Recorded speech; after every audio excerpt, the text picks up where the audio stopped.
இது என்ன தை கூறும்ல போட்டிருக்கு, வித்தியாசமா இருக்கு. தை இருந்தவள் தாய். அதே ஆணாக இருக்கும்போது தயாளன். அப்ப அவங்கள்ட்ட அவ்வளவு குணம் நிறைந்திருக்கின்றது. குருநாதர் என்ன சொல்றாரு, இவ்வளவு குணம் இருக்குப்பா என்கிட்ட, இதெல்லாம் எடுத்துக்கிட்டப்பான்னு தான் சொல்றாங்க. தயை கூறும் குருநாதரே. எதுக்கு தயை கூறணும்? இந்த ஜெகமாயில் நான், இது மாயை உலகம், சுத்தி நடக்குது மாயை. இதுல நான் வந்து வாடாம இருக்கணும். கவிஞர் ஒருத்தர் அழகா எழுதுறாரு. எப்படி எழுதுறாரு?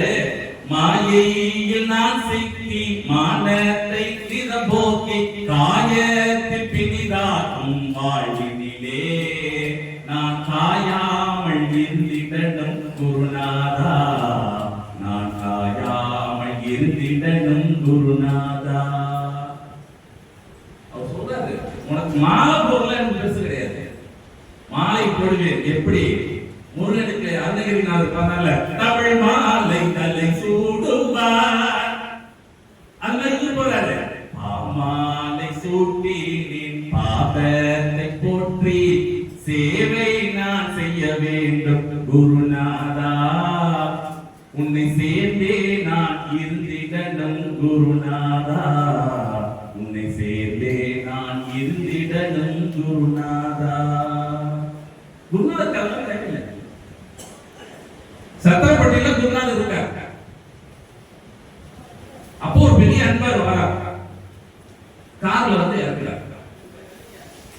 இறங்கிட்டு நல்ல ஒரு ரோஜா மாலையை எடுத்து கொண்டு வந்து குருநாதருக்கு அணிவிக்கிறார்.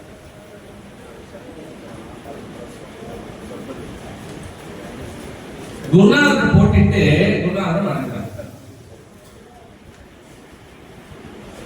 குருநாதர் புன்முறுவல் பண்ணிட்டு குருநாதர் அவர் கூப்பிடுறாரு.